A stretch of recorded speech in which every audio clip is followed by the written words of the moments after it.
ईश्वरि तवैव पदारविन्दं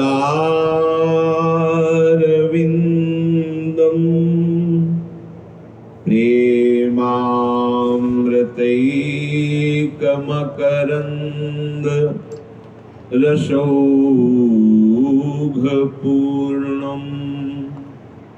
हृद्यर्पितं मधुपते स्मरतापमुग्रं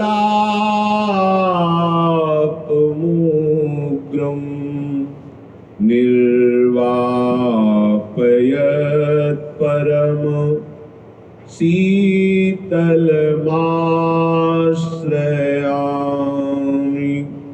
निर्वापयत् परम शीतलमाश्रयामि।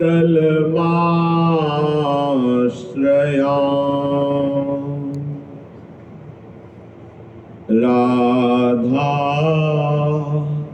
राधा राधा राधा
राधा राधा राधा राधा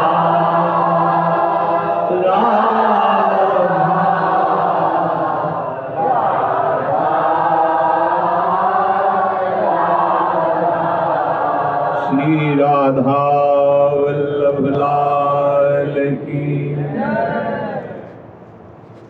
परम सच्चिदानंद घन आनंद समुद्र, प्रेम समुद्र, ज्ञान वैराग्य भक्ति अनंत ऐश्वर्यों के स्वामी प्रभु श्री कृष्णचंद्र जो अर्जुन जी को निमित्त बनाकर देहधारी कैसे देह राग से मुक्त होकर अपने स्वरूपानंद भगवदानंद जहां किंचित मात्र दुख नहीं है उसे प्राप्त करें। प्रभु जो उपदेश कर रहे हैं उस उपदेश में बार बार यही संकेत दे रहे हैं कि तुम जो शरीर को मैं मान लिए हो, भोगों को अपना सुख मान लिए हो और शरीर संबंधियों को अपना मान लिए हो, यही मेरी माया का भ्रम है। इसे ही त्यागने पर तुम परमानंद का अनुभव करोगे। यद्यपि इस अवस्था में भी आप मुक्त ही हैं, पर आपने जो राग कर रखा है ये आपको अनुभव नहीं होने दे रहा।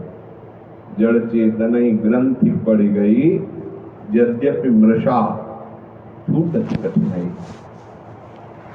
यदि हम भगवद वाक्यों का श्रवण करके खूब मनन करें पर अन्य भी श्रवण न करें, इसमें ये नियम लेना चाहिए।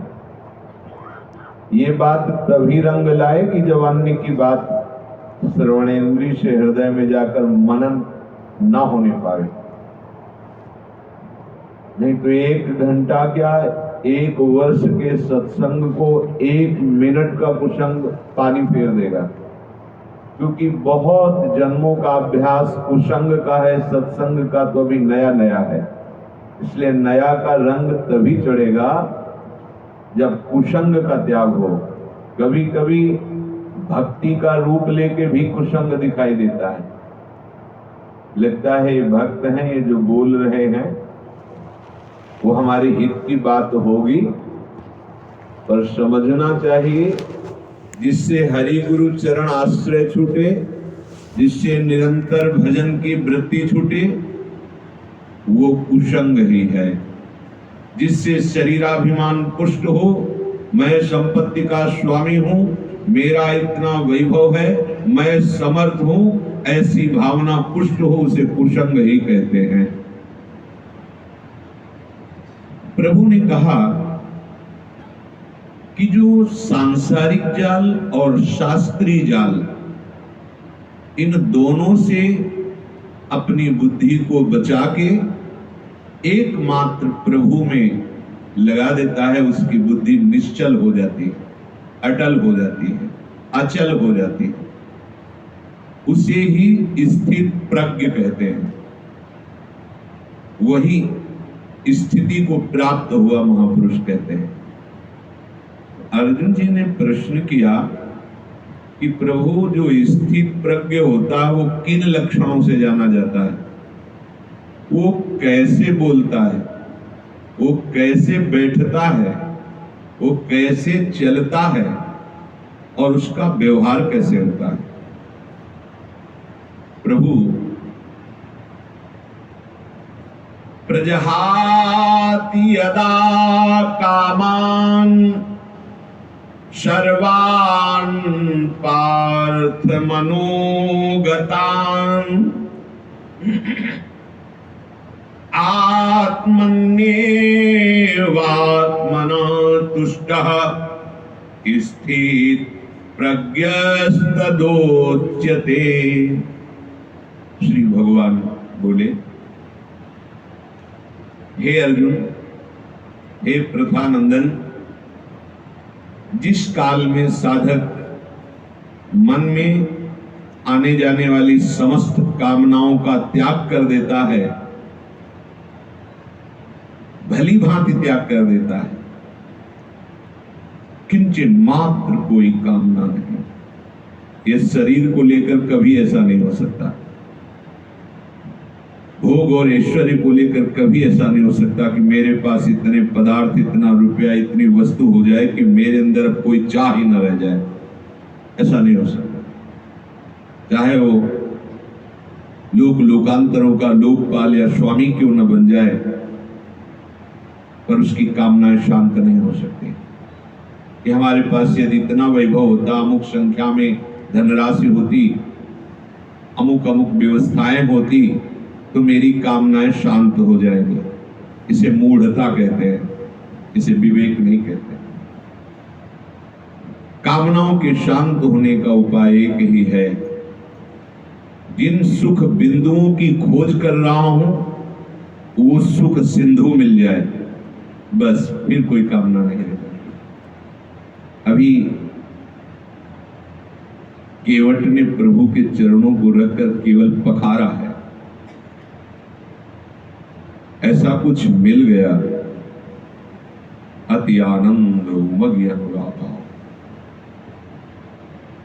आनंद की खोज में न जाने कितनी योनियों में, न जाने कितने कर्म किए, न जाने कितने लोकों में भ्रमित हुए, पर कहीं कभी भी वो सुख नहीं मिला जिसकी चाह। और आज जब उसे सुख सिंधु प्रभु के चरणों को होने का सौभाग्य, स्पर्श करने का सौभाग्य, दर्शन का, तो अति आनंद उमगी अनुराग। जो अनुराग अत्यंत दुर्लभ है वो उफान में आ गया, आनंद की बाढ़ आ गई। अब प्रभु कुछ देना भी चाहे तो उपासक इस स्थिति को जो प्राप्त हो गया है, भली भांति कामनाओं का त्याग हो जाता है। अर्थात प्रभु के देने पर भी दीयमानम न ग्रहणम थी, वो नहीं लेता, नहीं चाहिए, जो चाहिए था आप समझ में आ गया, मिल गया, वो स्थान मिल गया, अब कछुनाथ न चाहिए। औरों की तो बात क्या, वो अपने आराध्य देव से भी कोई चाह नहीं करता। क्या महामहिम स्थिति है ये। भली भांति कामनाओं का त्याग कर देता है। ये भ्रम जो हमारे अंदर बैठा हुआ है भोग और ऐश्वर्य का, हम देखते हैं अगर आप पूर्ण एकाग्रता पूर्वक सत्संग और आज्ञा का पालन करें तो आपकी वृत्ति बदलती चली जाती है। और जहां उसे कुशंग हुआ तो इतनी जल्दी नीचे उतर जाती है वृत्ति कि जैसे पानी चढ़ाने में समय लगता है, छोड़ दो तो बहने में समय नहीं लगता, लगता है कितना जोर है कुशंग में। अच्छा, उसको पता नहीं चलता कि मैं कुशंग से प्रभावित होकर के भगवत मार्ग से दूर हो रहा हूं, लेकिन जो विवेक दृष्टि रखने वाले जन वो देख लेते हैं, फंस गया। ये जब तक भोगों का महत्व और ऐश्वर्य का महत्व रहेगा, कई बार सत्संग में कहा है, कदम आगे बढ़ाने के पहले पीछे का जो मार्ग है उसको नष्ट कर दो। अगर पीछे लौटने की बात रहेगी तो आपके कदम आगे नहीं बढ़ पाएंगे, लौट जाओगे पीछे। पर कौन मानता है? अगर भगवत प्रेम प्राप्त करना है तो पीछे का मार्ग बंद कर दो। तुम्हारे लिए कोई ठौर नहीं होनी चाहिए, तुम्हारे लिए कोई और नहीं होना चाहिए। अब आप सह जाओगे। अब जब आपके ऊपर माया का प्रतिकूल प्रकोप होगा तो आप मुस्कुरा के सह जाओगे कि कोई ठौर नहीं है, कोई और नहीं। अगर कोई ठौर है थोड़ी भी तो आपके कदम लड़खड़ा जाएंगे और पीछे चले जाओगे।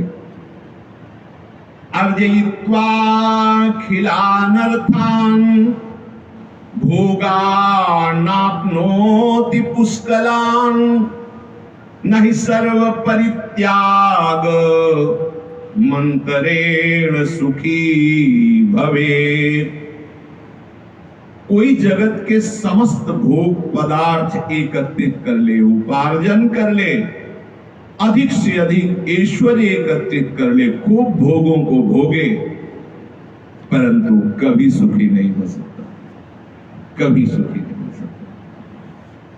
बहुत इतिहास साक्षी है, जो ग्रंथों का अवलोकन किया जाता है, चरित्रों को पढ़ा जाता है, वो सत्य है। उन महापुरुषों का अनुभव देखो, कहां कहां कैसे कैसे भोगों के लिए भ्रमित हुई, और जब कृपा हुई, विवेक हुआ, तिनके के समान समस्त भोगों का त्याग कर दिया। कह रहे अगर सुखी होना है तो त्याग करना होगा, भोग नहीं। सर्व परित्याग मंत्रेण सुखी भवेत, सर्वस्व त्याग के बाद ही परमात्मा सुख का अनुभव होता है। ये जो अहम में तुम सुख का अनुभव ले रहे हो कि मित्र मेरे पास ये भ्रम है, ये जड़ है, ये जड़ता है, मूढ़ता है। ये तुम्हारा बल नहीं है जिसमें तुम सुखी भावना कर रहे हो। जिसको तुम बल मान रहे हो वही तुम्हें निर्बल कर रहा है। जिसका अभिमान करके तुम स्वामी बन रहे हो वही तुम्हें दास बना रहा है। देख लो ना, अपनी मूढ़ता को पहचानिए। जिस भोग के तुम भोक्ता बनते हो, भोग के तुम स्वामी नहीं होते, उस भोग के तुम दास होते हो, गुलाम होते हो उस भोग के। यद्यपि सर्वतंत्र स्वतंत्र प्रभु का अंश, सर्वतंत्र स्वतंत्र है, उस पर किसी का शासन नहीं, भगवान का भी शासन है। जो स्वरूप है किसी का शासन, क्योंकि जो पूर्ण होता है उसमें किसी का शासन नहीं होता। जो आत्मा है, जो अपना स्वरूप है, वो पूर्ण है, कोई शासन किसी का नहीं। तभी तो नैनम छिन्नन्ति शस्त्राणि नैनम दहति पावकः न चैनम क्लेदयन्ति आपो न शोषयति मारुतः। अजर अमर दुख रहित अशोष्य अक्लेद्य अदा है, किसका शासन? क्यों? क्योंकि वो भगवत स्वरूप ही है, जो अपना स्वरूप है। सच्ची मानिए, जिस दिन तुम लौटोगे अपनी तरफ, भगवान यहां कह रहे हैं अपने आप से अपने आप में संतुष्ट रहता है, समस्त कामनाओं का भली भांति त्याग कर देता है। आप जब अपने घर में लौटोगे ना, तो आप देखोगे इतना आनंद समुद्र है कि बाहर जाने की जरूरत ही नहीं। अपना घर अपना स्वरूप है। ये देह, ये संसार, ये सुख का बनावटी स्वरूप है, इसमें दुख ही दुख है। दुखालयम अशाश्वतम। और अज्ञान के कारण हम इधर ही सुख चाहते हैं। अपने स्वरूप की तरफ अपने आप से जब दृष्टि जाती है, एक आनंद की विशेष लहर और एक विशेष संतोष, उसी संतोष और आनंद में कोई चाह नहीं रह जाती। अब उसी स्वरूप को, जिसको वर्णन नहीं किया जा सकता, उसका वर्णन किया गया है। हमारी आत्मा है, हमारे आचार्य, हमारे गुरुदेव, हमारे आराध्य देव किशोरी महात्मानंद, वो आत्मा हरिवंश प्रकट परमानंद, वो सेवक महम, पूरा नित्य विहार रस देख लीजिए, हमारी आत्मा में ही है। सेवक महम, तो सेवक जी कह रहे आत्मा हरिवंश, तो हरिवंश चंद्र जी कह रहे किशोरी महात्मानंद की सुकुमारी मुकले। ये देह का कहीं भी खेल नहीं हो रहा है। पांचों भूले देह सूर्य, जब तक देह को लेकर हो तो तुम देह के भक्त हो, विषय तुम्हारा आराध्य है, केवल भक्ति का नाटक है। बिन विवेक वैराग्य भक्ति बिन सत्य न एको मानो, भगवत विमुख कपट चतुराई सो पाखंड ही जानो। देह राग मिटाना ही उपासक का लक्ष्य होता है। देहाभिमान गलित कर देना साधना का फल होता है।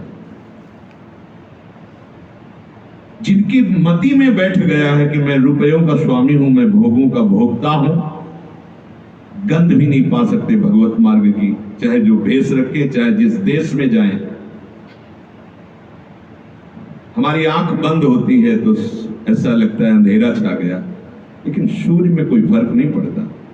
आंख खुली तो लगा सूर्य प्रकाशित हो गए। तो तुम्हारे आंख बंद करने और खोलने से सूर्य में कोई फर्क नहीं था, केवल तुम में फर्क था। ऐसे तुम्हारी अज्ञान की दशा में तुम्हारे स्वरूप में कोई फर्क नहीं पड़ता। ज्ञान की दशा में स्वरूप में कोई फर्क नहीं पड़ता। बस आंख मीचना आंख खोलना जैसा है। लौटिए, अपने देश की तरफ लौटिए। यदि महामोद परम सुख चाहते हो, लौटिए, मान जाइए। ये जो आपको बहकाया जा रहा है, भोगों को दिखाकर, ईश्वरी को दिखाकर, कोई और नहीं, आपका मन और बुद्धि ही आपको बहकावे में डाल रही। तो शास्त्र कह रहा है, अर्जित्वा अखिलान अर्थान भोगा नापनोति पुष्कलान। पुष्कल माने बहुत मात्रा में। खूब कमा लो, रुपए पैसे भोग सामग्री खूब भोग लो, लेकिन कभी सुखी नहीं हो सकते। क्यों? बोले सर्व परित्याग मंत्रेण सुखी भवेत। क्योंकि सुख तो होता है सर्व परित्याग से। भगवान त्यागात शांति अनंतरम, ऐसा नहीं कहा कि भोग के बाद शांति मिलती है। हमारी मूढ़ता ऐसा हमें अनुभव कराती है कि भोग के बाद शांति मिलती है। और हमारे प्राणनाथ कह रहे त्यागात शांति अनंतरम, त्याग से ही शांति का अनुभव होता है। यही माया है जो समझाने पर भी समझ में नहीं आ रहा है। जिसने अनंत ब्रह्मांडों का सृजन पलक झपकते कर दिया है, वही प्रभु तुम्हें कह रहा है, ये दुखालय मैंने रचना रची है, दुखालय, फिर भी तुम उसे सुख मानकर खूब संग्रह और भोगों में आनंद लूटना चाहते हो। न ही सर्व परित्याग मंत्रेण सुखी भवे। जब तक उस सर्वस्व का परित्यागी नहीं बन जाएगा, तब तक उस सुख की गंध भी नहीं पा सकता जिसे अखंडानंद कहते हैं, जिसे प्रेमानंद कहते हैं, भगवदानंद कहते हैं। उसकी गंध भी नहीं पा सकते हो। उपासक सही मार्ग में ना चलने के कारण फिर केवल नाटक रह जाता है उपासना का, और आश्रय होता है भोगों का, आश्रय होता है मान सम्मान प्रशंसा आदि का। भगवद आश्रय नहीं हो पाता। कर्तव्य दुख मार्तंडो ज्वाला दग्धांतरात्मनः कुतः प्रशम पीयूष धारा सारमृते सुखम। जिसका चित्त अभी ये करना बाकी है, अभी इतना कर लिया और ये करेंगे, ये नहीं करना है, अभी ये सब करना है, वो कभी दुख ज्वाला से निकल ही नहीं सकता। बात समझिए। हमारा एक ही कर्तव्य है, अब हमारी मन बुद्धि में प्रियालाल के सिवा और कोई न रह जाए। सोहनी लगा देनी है, झाड़ू लगा देनी है। विवेक की सोहनी लगाकर एक छोटा भी राग नहीं रहने देना। मेरे तो गिरधर गोपाल दूसरो न कोई। ऐसी सोहनी लगाओ कि हृदय में कोई राग न रह जाए। अरे बाहर की हवा केवल राग को ही पुष्ट करती है। यहां बैठकर तो वैराग्य की हवा का स्पर्श होगा, लेकिन जहां बाहर निकले तो त्रिगुणात्मिका माया राग में ही फंसाती है। अगर नाम नहीं चल रहा तो सब ज्ञान विज्ञान यही गेट के अंदर ही छूट जाएगा, बाहर दूसरा रंग चढ़ेगा। जो भली भांति भगवत अर्पित चेष्टाएं नहीं करता, उसे कभी शांति नहीं मिल सकती। पहले श्लोक में बताया, चाहे जितना भोग संग्रह कर लो, भोग लो, तुम्हें कभी शांति नहीं मिलेगी, कभी सुखी नहीं होगी। नहीं हुई, अभी तक नहीं हुई। पहले लगता है कि ये खा लूं, ये सूंघ लूं, ये भोग लूं, अच्छा लगेगा, और जब उसे भोग लो तो बाद में क्लेश अशांति मिलती है कि मेरे अंदर जो चिंतन में सुख दिखाया जा रहा था वो तो मिला नहीं इसमें। फिर भी वो अज्ञानी उसी में ढूंढना शुरू करता है। ये नहीं सोचता कि उस दिशा से हम हट जाएं, क्योंकि इधर सुख नहीं है। प्रभु कह रहे हैं और हमारा मन भी कह रहा है, जो हमें विषयों में फंसा रहा है, वही अनुभव बता रहा है कि जो मैं भोग के पहले चिंतन कर रहा था, उस चिंतन में जो सुख दिखा करके मुझे भोग में लगाया गया, भोग के बाद तो क्लेश ही मिला, वो सुख तो मिला नहीं, तो हमें वो दिशा छोड़ देनी चाहिए। पर अज्ञानी उसी दिशा को और खोजते खोजते इतना दूर प्रभु से निकल जाता है कि उसे प्रभु दूर देश की बात लगते हैं, जो अपने हृदय है, अपने प्राण है, अपने जीवन है। जो अमृत धारा में डूबना चाहे उसे मुख्य कर्तव्य पर दृष्टि रखनी चाहिए। मुख्य कर्तव्य है इस जन्म में हमारी बुद्धि प्रभु में अटल हो जाए, अचल हो जाए। कोई भी भय या कोई भी प्रलोभन मुझे अपने आराध्य देव से अलग न कर पावे। भवोयम भावना मात्र न किंचित परमार्थतः नास्ति भावः स्वभावानां भावा भाव विभाविनां। संसार तुम्हारी भावना में है ही नहीं। बिल्कुल सच्ची बात। जो सत्य होता है वो त्रिकाल सत्य होता है। सत्य की पहचान है, जो सत्य है वो त्रिकाल सत्य होता है।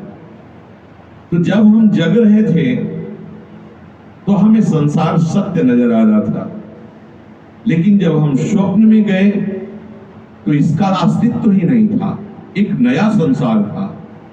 और जब हम सुषुप्ति में गए तो इन दोनों का अस्तित्व नहीं था। जो कुछ ही समय में अपना अस्तित्व खो देते हैं वो सत्य कैसे हो सकते हैं? इसीलिए सत हरि भजन जगत सब सपना। ये संसार केवल भावना में है, तुम्हारे चिंतन में है, इसलिए दिखाई दे रहा। तुम्हारा चिंतन बदलना चाहिए। इसीलिए जगह जगह भगवान ने चिंतन पर जोर दिया है। तुम्हारा चिंतन, अनन्य चिंतन तो माम अनन्य चेता सततम, चिंतन बदले। परमार्थता इस जगत में कुछ नहीं है प्रभु के सिवा। ये भाव और अभाव में फंसकर पूरा जीवन नष्ट हो जाता है। ये सुख है, ये दुख है, ये अच्छा है, ये बुरा है, ये संग्रह कर लूं, ये छोड़ दूं। सब छोड़ना, सब प्रभु के सिवा सब। कहां से छोड़ना है? अंदर से राग उसका त्याग करना है। ये राग लिए जो बैठे हैं, हम देखते हैं, चाहे लाख समझाओ पर वो राग बैठा हुआ है ना, इसलिए चोट नहीं पहुंच रही उनके। थोड़ा सा राग त्याग का उत्साह करो, फिर देखो सत्संग के वचन तुम्हें कैसे चोट पहुंचाते हैं कि तुम प्रतिपल आगे बढ़ते चले जाओगे। समस्तम कल्पना मात्र महात्मा मुक्तः सनातनः इति विज्ञाय धीरो हि किमभ्यस्ति बालवत्।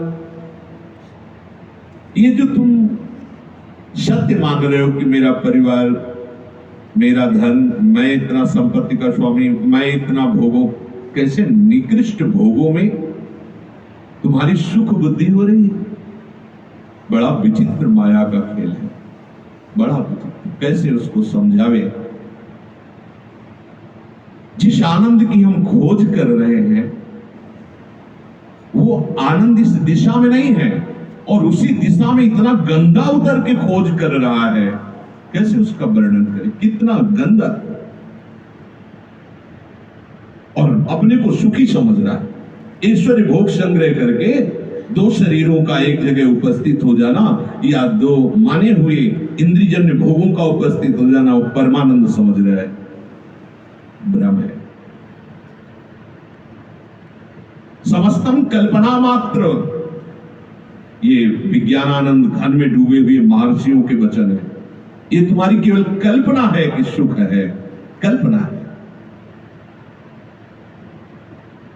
प्रहलाद जी ने वर्णन किया है कि प्रभु ये इंद्रियां ऐसे घसीटती हैं जैसे एक पुरुष की कई पत्नियां हों अपने अपने शयन गृह की तरफ। नाथ, बड़ी दुर्दशा इस जीव की है, कृपा करो।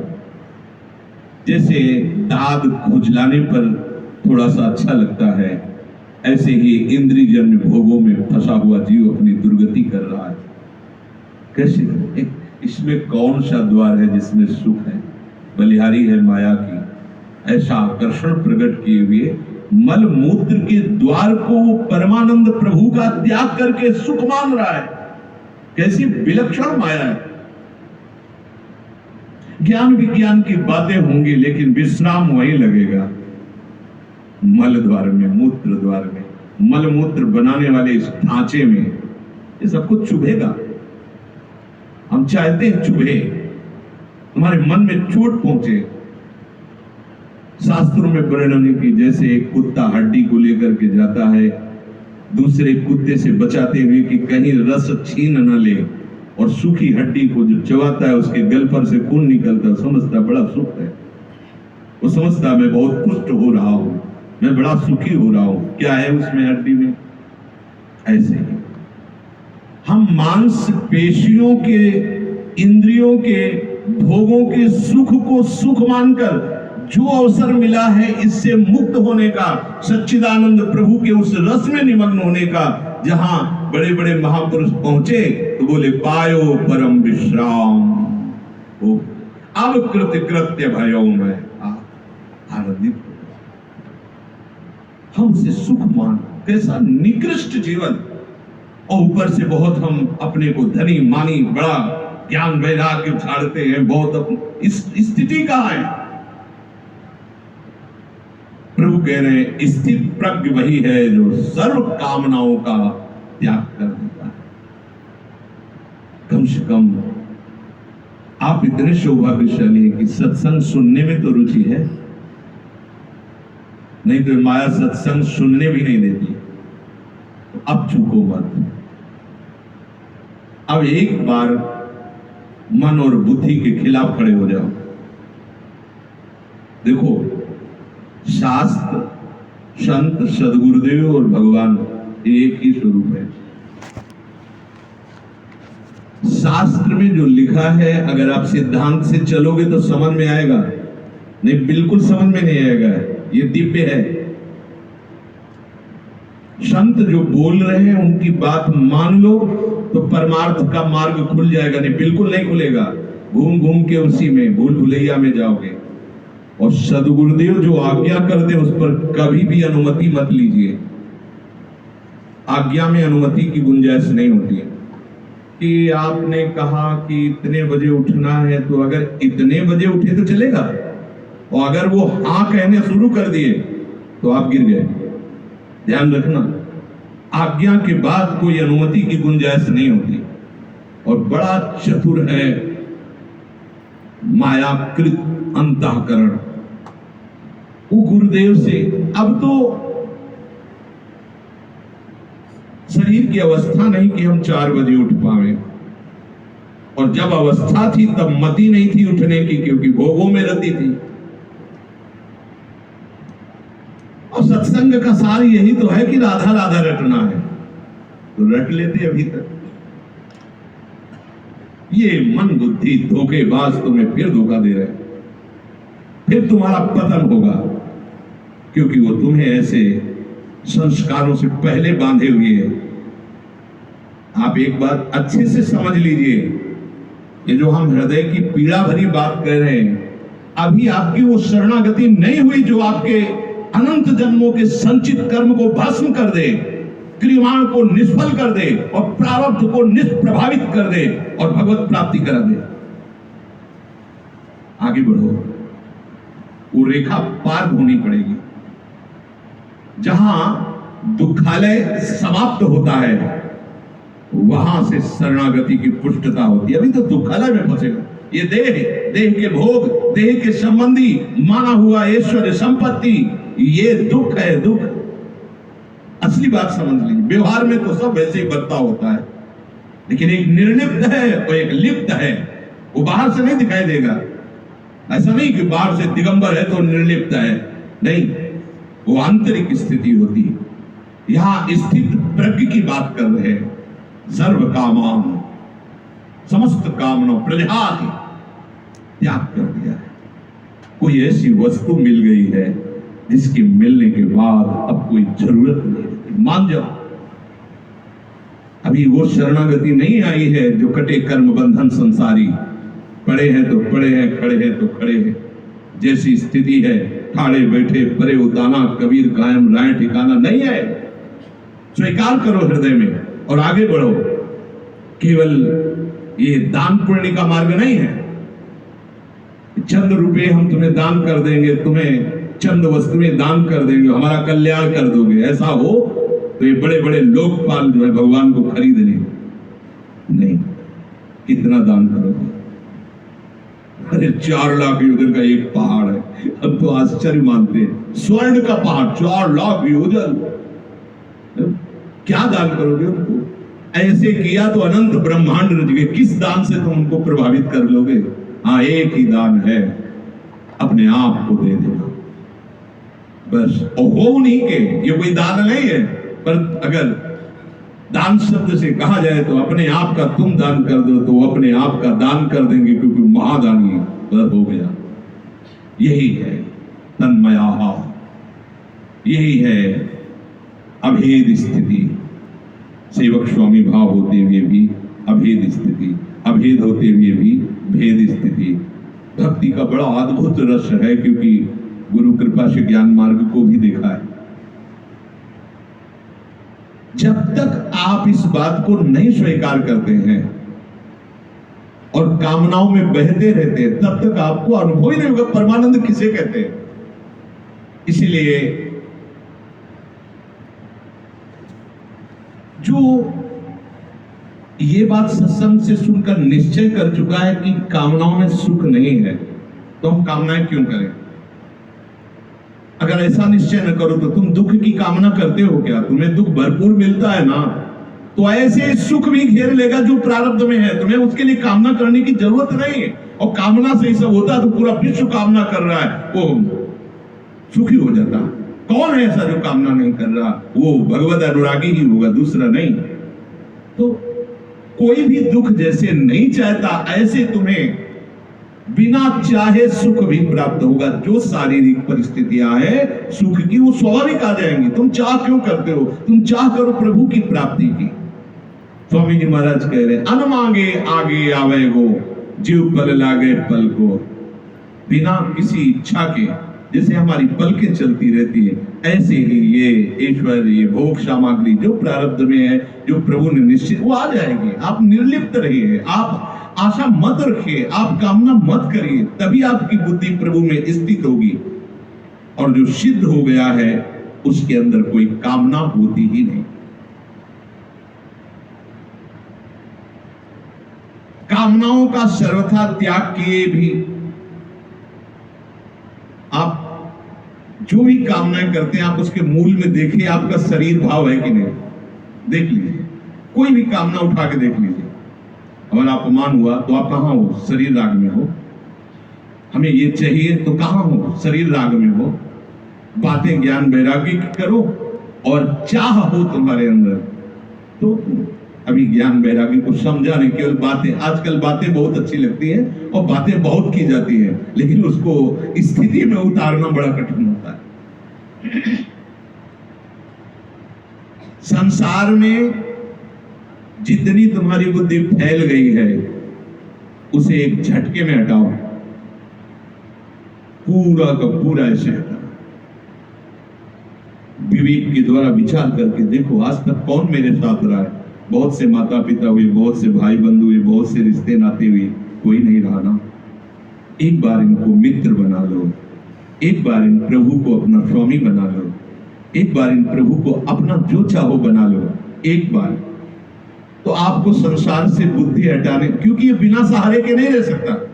ध्यान रखना, हम सबका एक स्वभाव है सहारा लेना। हल जोत रहे, तम्बाकू का सहारा है तो 1 किलोमीटर दूर दूसरा खेत में जोत रहा है, वहां पैदल जाते हैं, इतनी तम्बाकू ली, वहां से आते हैं, फिर हल जोते हैं।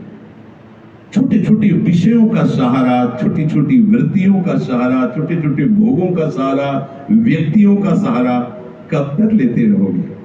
कब तक? और ये सब सहारे खुद बेसहारे हैं, ये हमें क्या सहारा दे देंगे? सहारा लाडली लाल का। प्रिया प्रीतम का। अगर ये भाव नहीं आएगा तो तुम संसार से बुद्धि नहीं हटा पाओगे। इनका सहारा लो जिन्होंने बिना किसी मशीन के अनंत ब्रह्मांडों को रच दिया है। तुम्हें जो आवश्यकता हो, एक तो कोई आवश्यकता नहीं है, ये शरीर निश्चित है, क्या भोजन, क्या व्यवस्था, कब रोग, कौन सी औषधि, क्या, इसका तो निश्चित है पूरा, जन्म से लेकर मरण तक। भगवत प्राप्ति निश्चित नहीं, भजन निश्चित नहीं, यही करने के लिए हमें अवसर दिया गया है। हमको इसके लिए कोई चिंता नहीं करनी। भगवान कह रहे योगक्षेमम वहाम्यहम्, हमें केवल केवल भगवत समर्पित कर्म और भगवत चिंतन। कोई भी कर्म जो प्रभु के लिए ना करके अपने लिए किया जाता है वही बांधने के लिए होता है। जब हम प्रभु को अपना मान लेंगे तो हमें वो परिपक्व सहारा मिल जाता है जिससे हम सबसे अपनापन हटा सकते हैं। बिना सहारा लिए हम हटा नहीं सकते। अब बोले प्रभु को कैसे अपना हम माने, बड़ा, तो फिर इसीलिए रख दिया गया कि भगवान गुरु स्वरूप से विराजमान है, भक्त स्वरूप से विराजमान है, संत महापुरुषों के रूप में विराजमान है। जिसे कपिल भगवान कहते संसार की आसक्ति बंधन हेतु है, ऐसे ही अगर संत महात्माओं से आसक्ति कर ली जाए तो मोक्ष का खुला हुआ द्वार है। क्योंकि उनको आसक्ति दी गई, वो आसक्ति उठा के प्रिया प्रीतम के चरणों में अर्पित कर दिए। अब आपका प्रिया प्रीतम से सीधे संबंध हो गया।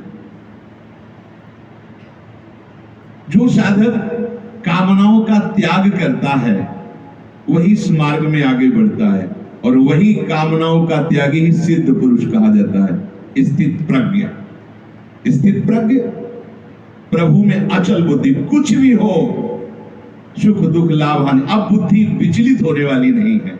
देखो आप इस भाव में देखिए, आप कहां हो, जरा जरा सी बातों में, जरा जरा से लोग सुन के घबराहट पैदा हो जाती है।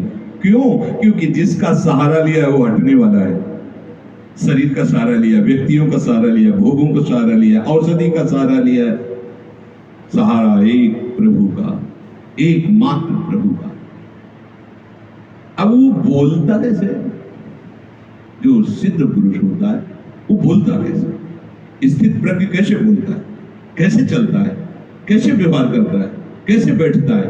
तो बोले दुखेषु अनुद्विग्नमनाः सुखेषु विगत स्पृहा वीतराग भय क्रोध स्थित धीर मुनिरुच्यते।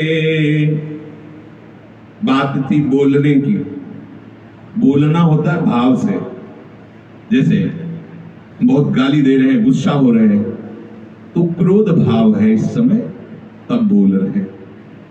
बहुत दुलार से बात कर रहे हैं, ममता का भाव है, उसलिए वाणी निकलने के पहले भाव होता है। तो इसीलिए भगवान वाणी को न कह के भाव को बोल रहे हैं। कह रहे कि घोर दुखों की प्राप्ति होने पर भी उसके हृदय में उद्वेग भाव नहीं होता, शांत वाणी। कितना भी कष्ट हो, बुखार है, दर्द है, ऐसा होगा, पर अंदर से उद्विग्नता नहीं, अंदर एक बहुत शीतलता है, शांति है। शरीर में पीड़ा है तो आवाज हो रही है, पर ऐसा नहीं राधा बचाओ श्री जी, ऐसा कभी नहीं निकल सकता, कभी नहीं निकल सकता। कष्ट में कभी ऐसा नहीं, राधा कभी नहीं, ये बस समझ लेना। ऐसे ही राधा राधा निकलेगा, रोम रोम से हो रहा है, पर वो पीड़ा के समय बोले हा राधा, ऐसा नहीं निकलेगा। वाणी की बात ही वो कैसे बोलता है? तो उत्तर है कि घोर दुखों की प्राप्ति में भी उसकी वाणी में शांति होगी, उद्विग्नता नहीं होगी, इस शिकायत नहीं होगी कि इतने दिन से साधु बने, ऐसा ऐसा हो, कष्ट पे कष्ट। ये स्थिति है, स्थिति ये बातों से नहीं होती है, और 1 मिनट में स्थिति आ जाएगी। बात मान लो, 1 मिनट में, और हजारों जन्मों में भी नहीं आएगी। अगर प्रभु को अभी आप अपना मान लें, सब संबंध जितने माने हुए हैं वो सब प्रभु से। अरे अगर हमको पैसा चाहिए तो बड़ा पैसा वाला हमारा प्रीतम है, महालक्ष्मी चरणों को सहलाती है। क्या चाहिए, क्या क्या चाहिए? जो चाहिए वो समुद्र है, ज्ञान वैराग्य भक्ति ईश्वर जो चाहिए, बलम बलवताम महाबलशाली, क्या चाहिए? सारे संबंध देने से एक बार हृदय में बैठा लो, फिर चमत्कार देखो। आश्चर्य में चमत्कार तुम्हें दिखे, आश्चर्य में प्रतिपल ऐसा दुलार की तुम्हें सोचने की जरूरत नहीं। भगवत आश्रय बहुत जोर का चमत्कार। मान लो हमारी बात, आप घबरा रहे हो, भगवत आश्रित नहीं हो पा रहे हो, कहीं ना कहीं आप आश्रय लिए हो, रुपये का, वस्तु का, व्यक्ति का। आप देख लो, अंदर देखो, अरे एक बार तो निकलो ना इस दलदल से। ऊब नहीं आती तुम्हें? छोटी छोटी धनराशि, छोटी छोटी व्यक्तित्व को, छोटे छोटे भोगों को, छोटे छोटे अहंकार को आप लिए बैठे हो। अरे अगर अहंकार करना है तो इतना करो कि आपसे बड़ा कोई नहीं ना जाए। हम ब्रह्मास्म और दैन्य बनो तो इतने बनो कि आपसे छोटा कोई न रह जाए। दो ही मार्ग है, भक्ति के मार्ग में दैन्यता, ज्ञान के मार्ग में आम की फुटता। वो हम मलिन नहीं है, वो शुद्ध ब्रह्म स्वरूप है। सब उस अहम में समा लिया, भगवान को भी, भक्त को भी, जीव को भी, जगत को भी, एक मात्र उस अहम में सबको लीन कर लिया और वो ब्रह्म स्वरूप होकर जीवन मुक्त हो गए। और भक्त जड़ चेतन सबको अपना स्वामी मानकर सबके चरणों में झुक गया, वो प्रेमी बन गया। दो ही मार्ग है।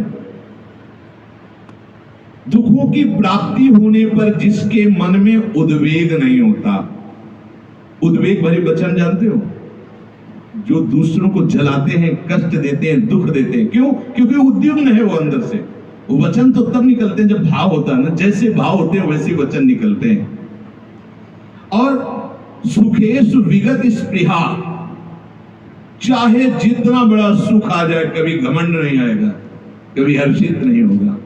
जो स्थित प्रज्ञ है, दुखों की संभावना और उनकी प्राप्ति होने पर मन में उद्वेग होता है।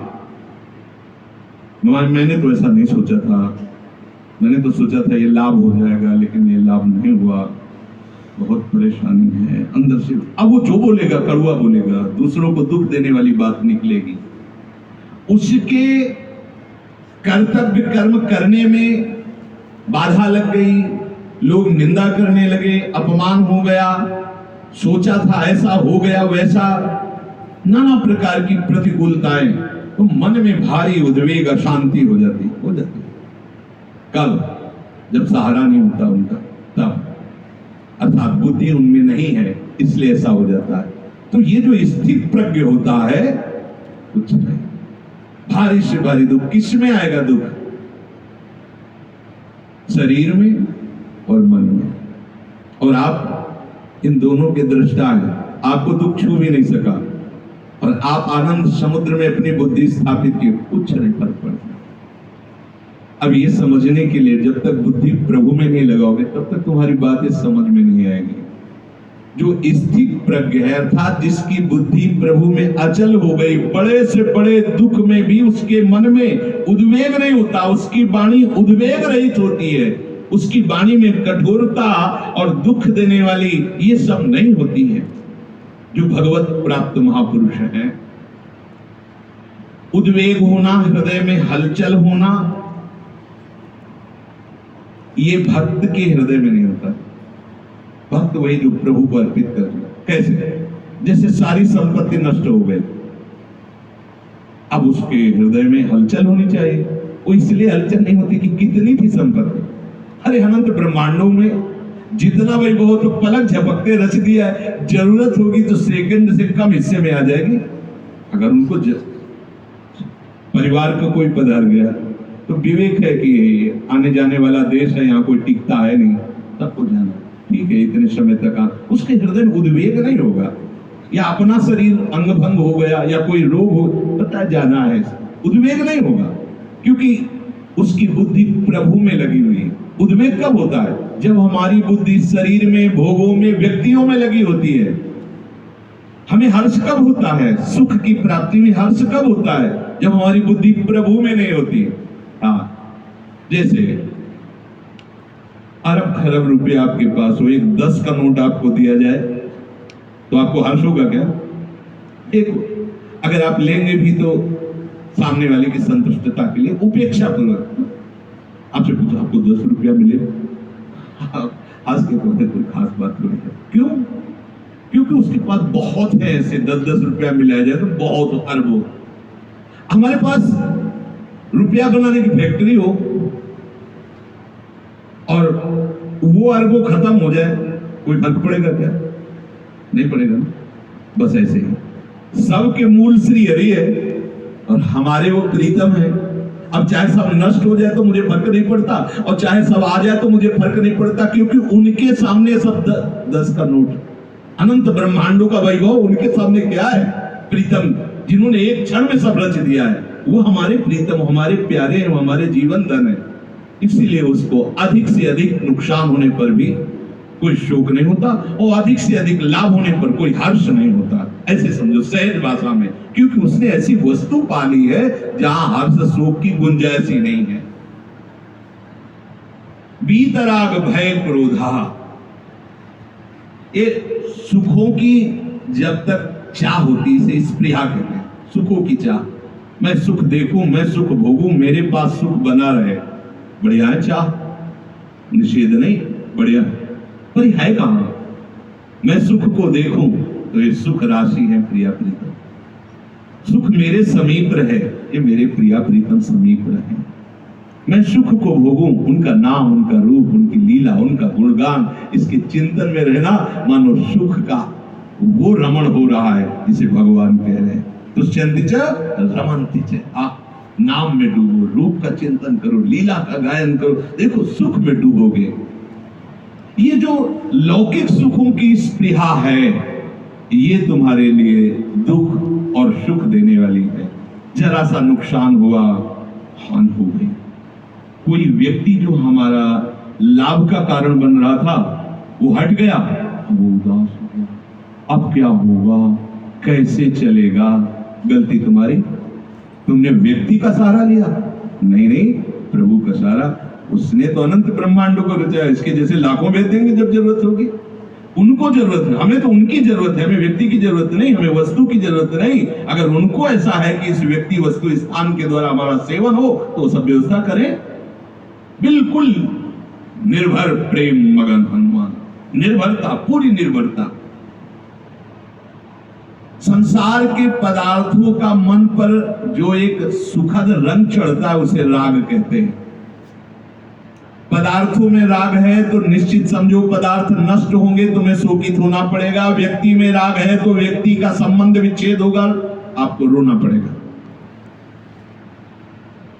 और अगर इनसे राग मुक्त होकर हरि भावना कर लो सबसे, तो अभी आप उस मार्ग के पथिक बन जाएंगे जहां बुद्धि अटल हो जाती है, अचल हो जाती है, निश्चल हो जाती है।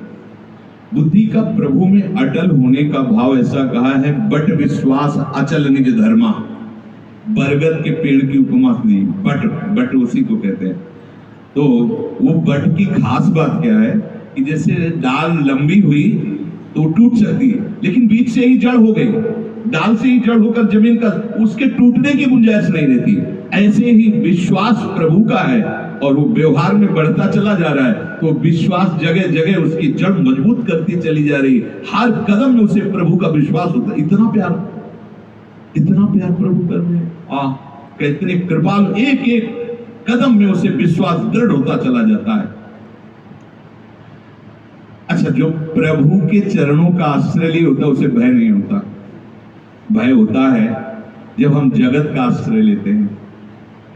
प्रभु का आश्रय लेने वाला भयभीत नहीं। वो सब ऐसे करते हैं, ऐसे।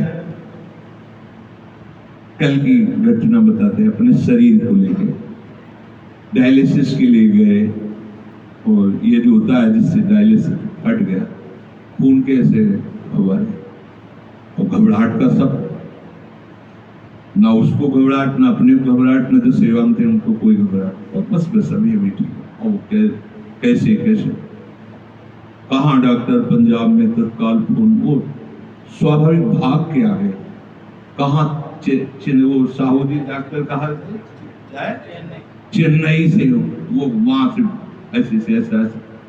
कौन हमारा है? न कोई हमारा है, न हम किसी के हैं।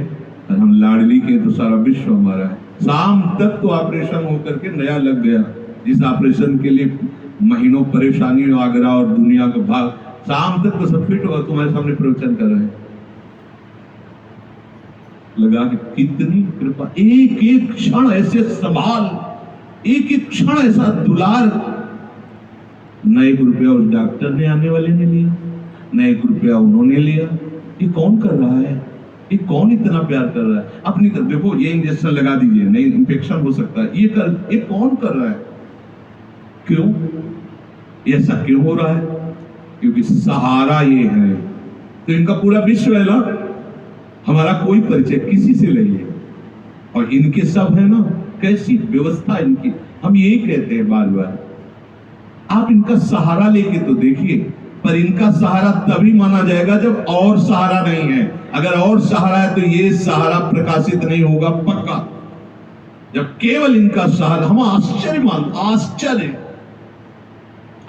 मानते हैं। वो जो सेवाएं करता है वो कह रहा, मैं तो घबरा गया कि कहीं आप लोग विरोध कर दिए तो मेरा क्या होगा। बोले पर पता नहीं कौन सी हिम्मत थी जो हमें भी और आप लोगों को भी ऐसे, उनका बल, भय नहीं हो सकता।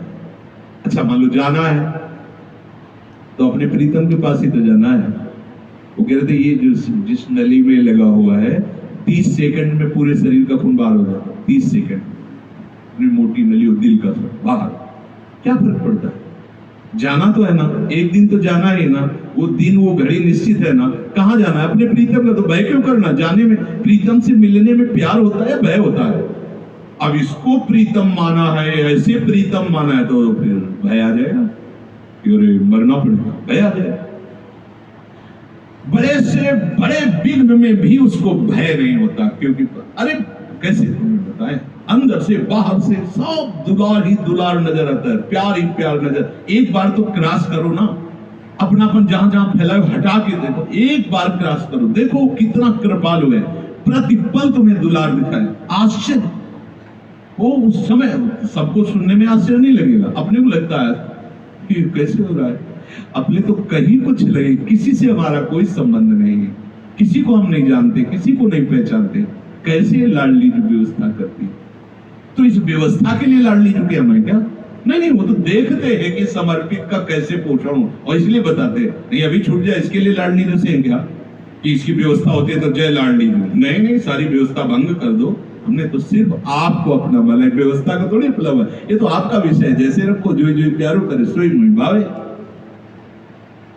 और वो कभी क्रोध नहीं करता। क्रोध करने का तभी भाव होता है जब हम चाहते हैं ऐसा और नहीं होता, तब फिर गुस्सा आती। कामा संजायते क्रोधा, कामना की आपूर्ति में क्रोध का प्रादुर्भाव होता है। और यहां पहले चर्चा हो गई कि जिसकी बुद्धि भगवान में स्थित होती है उसकी कोई कामना नहीं होती, इसलिए उसे क्रोध नहीं। क्रोध होता ही कामना से है। हम चाह रहे हैं कि आप ऐसा कीजिए, आप नहीं करें तो हमें गुस्सा आ जाएगी। हमारी चाह ही हमारा क्रोध रूप धारण करती है, हमारी कामना, हमारी इच्छा। और वो जिसकी बुद्धि प्रभु में स्थित है, कामनाओं का त्याग कर चुका है, इसलिए उसे क्रोध होता नहीं। जब तक एक अंश में भी क्रोध रहता है, काम रहता है, उद्वेग रहता है, स्पृहा रहती, राग रहता है, भय रहता है, तब तक उसे साधक कहा जाता है, थोड़े भी अंश में जब। और जब वो उसकी बुद्धि निश्चल प्रभु में हो जाती है तो उसे स्थित प्रज्ञ कहते हैं, उसे सिद्ध कहते हैं। मतलब हो गया काम। अब जो उसको परमानंद की अनुभूति होगी, वो वाणी की सामर्थ्य नहीं कि उसका वर्णन कर सके। जिस सुख की हमें चाह है वो उसको सुख मिल जाता। और ये कोई बड़ी बात नहीं हुई। आप समझ रहे हो कि बहुत ऊंचाई की बात, कोई ऊंचाई की बात नहीं, हमें नहीं चाहिए। वास्तविक हमें ये सब नहीं चाहिए। ये जो चाह पैदा हुई शरीर को लेके पैदा हुई, और शरीर मेरा है नहीं, पक्का समझिए। ना ये पहले मेरा था ना बाद में मेरा रहेगा, बीच में मिला है। मूर्खता बस इसको मैं मान लिया, और इसको मैं मानते ही ये सारा का सारा प्रपंच फैल गया। भय लग रहा है, क्रोध आ रहा है, काम आ रहा है, राग हो रहा है, द्वेष हो रहा है, दुनिया का प्रपंच फंस गया इसको स्वीकार करने के कारण। अगर कहा जाए कि भगवत प्राप्ति तो बस यही भावना थी, क्या करूं? पता बताइए, आप साधन बताइए, क्योंकि देहाभिमान पुष्ट है ना, इसी से साधन करके इससे मुक्त होना चाहते हैं। साधन है इसके राग के त्याग का, साधन इसके असाधनों के त्याग का। जो बचा वो भगवत प्राप्ति है, कहीं होना नहीं है, वो है, जो है उसी का अनुभव हो जाता है। पर ये त्याग का मार्ग है। अभी आप सुन रहे, अच्छा लग रहा है, बाहर जहां निकले तो वो अच्छा लगने लगेगा, व्यवहार अच्छा लगने लगेगा, भोग अच्छे लगने लगेंगे। इसीलिए बुद्धि हमारी बहुत शाखाओं वाली है, एक निश्चय नहीं कर पा रही। अगर एक निश्चय कर लो तो अटल निश्चय भगवत प्राप्ति है। अटल निश्चय, तुम्हारे निश्चय में कमी है। किसी साधन से भगवत प्राप्ति नहीं होती, साधन से असाधनों का त्याग होता है।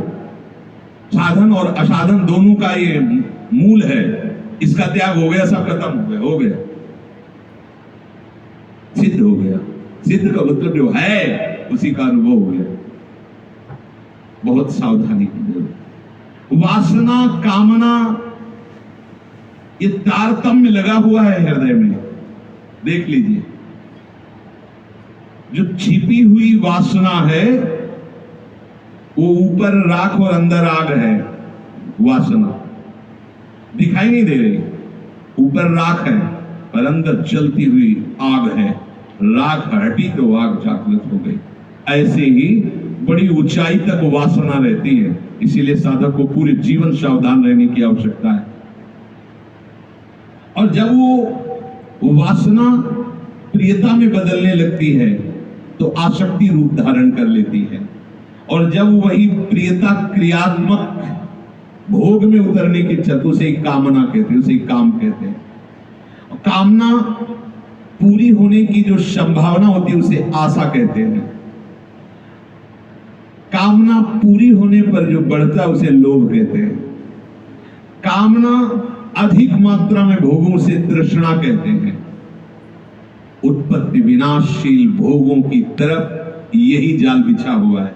वासना, आसक्ति, कामना, आशा, लोभ, तृष्णा, इतना बड़ा जाल फैला हुआ है। कभी हम वासना में, कभी कामना में, कभी आशा में, कभी तृष्णा में, भोगे हुए भोगों को भोगने की इच्छा में पूरा का पूरा जीवन हम बर्बाद करते चले जा रहे हैं। जो सर्वथा राग से, भय से, क्रोध से रहित हो गया है, वो मननशील उपासक स्थिर बुद्धि कहा जाता है। हर समय मननशील, किसी मंत्र का मनन, किसी भगवत स्वरूप का, भगवत वचनों का, भगवत चरित्रों का, भक्त चरित्रों का। इसके अलावा हमारा मन और कोई मनन न कर पावे, किसी भोग का, किसी व्यक्ति का, किसी राग द्वेष का। यह सर्वत्रा नभिस्नेहस तत्तत् प्राप्य शुभाशुभम नाभिनंदति न द्वेष्टि तस्य प्रज्ञा प्रतिष्ठिता। अब वो बैठता कैसे है, चलता कैसे है, व्यवहार करता कैसे है, इसमें भी क्रिया की बात नहीं करे, आंतरिक भाव की बात करे। उसके लिए सब जगह भगवत स्वरूप हो जाती है। अच्छी बुरी जगह का भाव खत्म। शरीर की जहां स्थिति हुई है वो बैठ गया, कोई फर्क उससे नहीं पड़ा। वो संकल्प विकल्प करके नहीं बैठ, ये बहुत अच्छी जगह है यहां बैठ जाते हैं, ये बहुत गंदी जगह नहीं। एक बार पूज्य पादुड़िया बाबा को किसी ने आगरा में निमंत्रण किया, तो जो जगह बताई थी वहां वो मिले नहीं, जो निमंत्रण दे बुलाया था, विलंब हो गया होगा। तो वहां पास में कोल्ड स्टोर जिसमें आलू रखी जाती है, कोल्ड, हाँ वही, मतलब आलू की सुरक्षा वाला कमरा। अब उसमें से जो आलू खराब हो गई थी वो सब बाहर निकाल दी गई।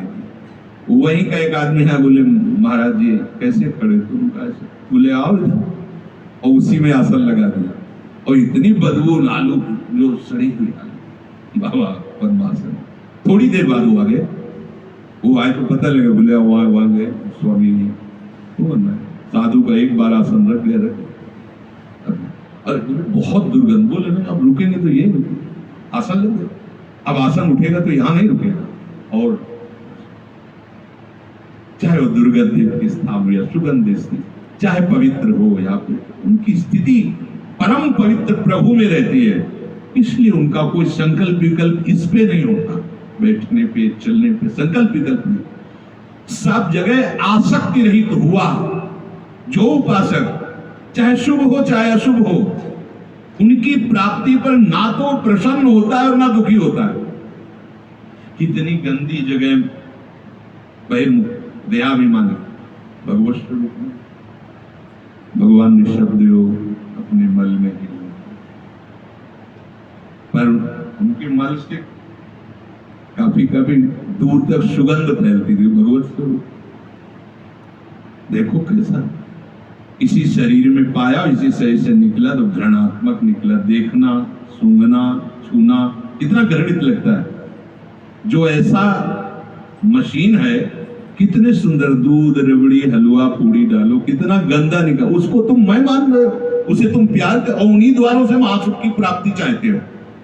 कैसा अज्ञान है, कैसा अज्ञान है। शुभ अशुभ की प्राप्ति में न तो प्रसन्न होता न द्वेष करता है, उसकी बुद्धि भगवान में स्थित है। चाहे जिस अपने स्वरूप में स्थित होने का बढ़िया अवसर है। भाग चलो, कहां से? इस शरीर के राग से, मूल शरीर का राग है। जब तक इसको प्यार करोगे तब तक भगवत प्राप्ति अत्यंत दुर्लभ। तो कुछ नादान बच्चे ऐसे कि तो फिर भोजन नहीं पाना है, तो फिर ऐसा नहीं है।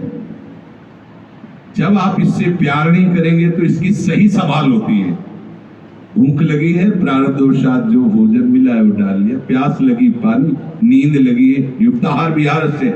आप नहीं भोगता हो ना, तो आप रोकने वाले भी कौन होते हो? भगवद आश्रित जो प्रारब्ध अनुसार भोग मिला शास्त्र सम्मत उसे स्वीकार कर।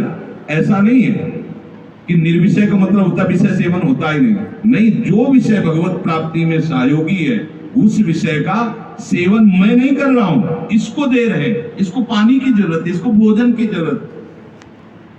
हम कार नहीं है तो पेट्रोल बंद कर देते हैं डालना, फिर चला के दिखाओ कैसे चलेगी। उसमें भी पानी डाला जाता है, उसमें भी पेट्रोल डाला जाता है, और एक और गाढ़ चीज डाली है, मोबाइल तो क्या है, जो भी हो डाला जाता है। ऐसे इसमें पानी डाला गया, थोड़ा दूध पी लिए गए, कभी थोड़ा घी डाल दिया। गाड़ी है, इसको जो जरूरत है उसको दे। अब इसको मैं मान के भोगो कि मैंने हलवा पाया, मैंने दूध पाया, मैंने, वो बंधन कारक है। अगर लग रहा है कि इसको जरूरत है, प्रारब्ध साथ प्रभु भेज देंगे, पा लेते जो आवश्यक है। अब हम देखते हैं नहीं तो खीड़े ककड़ी से चलेगा। तो जितना आपको हलवा पूड़ी पाने में बंधन है ना, उतना ही मैं नहीं पाऊंगा वो बंधन है। दोनों है। भगवत इच्छा जथा लाभ संतोष। पहले इस बात को समझो, मैं शरीर को लेकर के जो भी बर्ता होगा, त्याग या भोग, दोनों बंधन कारक है। हमारा शरीर राग ही त्याग मुख्य उद्देश्य है। तो शरीर राग त्याग का मतलब पहाड़ से ऊपर जाके से पटक दे, ऐसा नहीं। इसको व्यवस्थित रखना है। मैं नहीं हूं, ये मेरा नहीं, पर ये भगवत प्राप्ति का साधन है। इससे भजन बनता है, इससे साधु सेवा बनती है, इससे शास्त्र स्वाध्याय होता है, इससे हम अपने प्रभु का गुणगान करते हैं। तो इसको बहुत संभाल के रखें, मैंपन से नहीं, भगवत सेवा पात्र भाव से। उचित आहार, उचित विहार। तो कह रहे कि जो सब जगह से आसक्ति रहित है, जो मनुष्य चाहे शुभ हो या अशुभ जैसी भी, उसमें न तो राग करता न द्वेष करता है। हर परिस्थिति में भगवत विधान देख करके वो प्रभु में शांत रहता है। तो कह रहे उसकी बुद्धि प्रभु में स्थिर है। अब इस स्थिर बुद्धि वाले उपासक का जो रसास्वादन है वो हम कैसे करें, इसकी चर्चा। जो हमारी उपासना में रस बुद्धि है, जो उपासक उस रस का रसास्वादन करता है, वो हम कैसे करें। हमारी बुद्धि समस्त कामनाओं का त्याग करके प्रभु में स्थित हो जाए। न हमारे अंदर भय रहे, न राग रहे, न क्रोध रहे। आगे वाले श्लोक में भगवान ने ये बताया कि विषया विनिर्वर्तन वर्तन्ते निराहारस्य देहिना, इसी को उपदेश किया कि कोई लोग ऐसे कि आज से तो अब शरीर में तो हूं नहीं, तो अब आहार छोड़ करके ऐसे सुखा करके कुछ नहीं होता। इससे रसवर्जम रसोप्यस्य परम दृष्ट्वा निवर्तते, बड़ा गूढ़ रहस्य है इसकी आगे चलते हैं। श्री राधा वल्लभ।